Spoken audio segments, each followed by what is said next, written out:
All right, let's get into it. Here's the gut check version. I believe AI is going to wipe out millions of jobs, not factory jobs, not just blue collar. I'm talking about white collar workers, marketers, copywriters, analysts, even coders. Some jobs will shift, some will adapt, but the brutal reality is that many simply won't exist in a few years. And if history's any indicator, the people in charge won't have a clue how to handle it.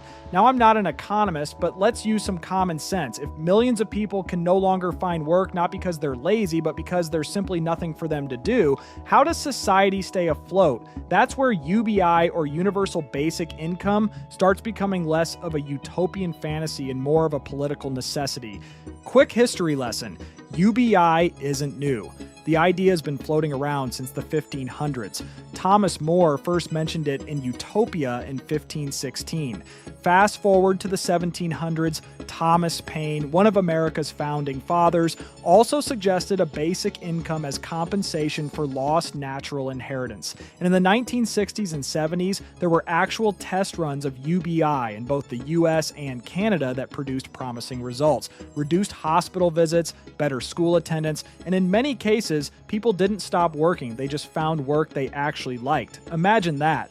But here's where AI changes everything. For the first time in history, we're looking at technology that can perform cognitive tasks better, faster, and cheaper than humans, and it's not decades away. We're watching it unfold in real time. Tools like ChatGPT, Claude, and Gemini are just the beginning. As AI continues to evolve, the need for human labor, especially in service and knowledge work, will collapse, and the ripple effects will be brutal. Here's the kicker. No politician is going to stand in front of a mic and say, hey, half the country's about to be unemployed and we have no plan. What they will do is try to buy time. To keep society from falling apart, they'll pitch UBI as a temporary solution. But once it starts, there's no going back. And if they don't implement something like UBI, no re-election, no political future, people will vote with their wallets, not their ideology. Now let's address the biggest myth. UBI will make people lazy. That narrative has been pushed for decades, mostly by people who've never lived in poverty, but in every serious UBI trial, from Finland to Kenya to rural Canada, the data shows that people didn't sit on their couch and watch Netflix all day. In fact, many started businesses, went back to school, or found more meaningful work. The freedom from financial anxiety actually made people more productive, not less. Another benefit, mental health. In Finland's 2017 UBI trial, participants who received a guaranteed income reported significantly lower stress levels and higher overall well-being compared to the control group. Same thing in Detroit, where homeless individuals were given no strings attached income. The result, healthier choices, more stability, and a higher chance of re-entering the workforce. Turns out, when you treat people with dignity, they rise to the occasion, but let's not pretend the government is going to roll this out perfectly. Our current welfare system is broken, loaded with red tape, forms, qualifications, and stigma.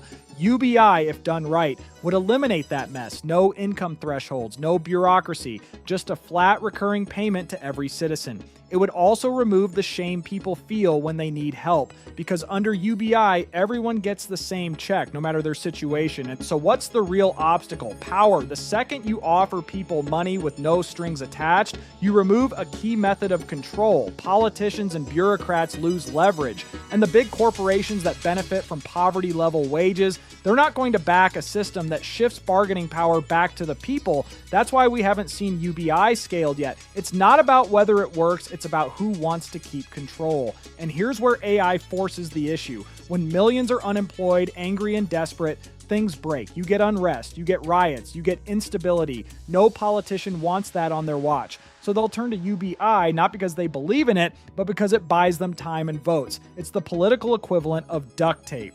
Now, I'll be honest, I don't trust a single politician to handle this well, but I do trust incentives. And once AI takes enough jobs, the incentives will flip, keeping the public fed, housed, and off the streets becomes job number one if you want to stay in office. So yeah, in my opinion, AI makes UBI inevitable. It won't happen tomorrow, but give it 5-10 years, it's coming, not because it's some utopian dream, but because we won't have another choice.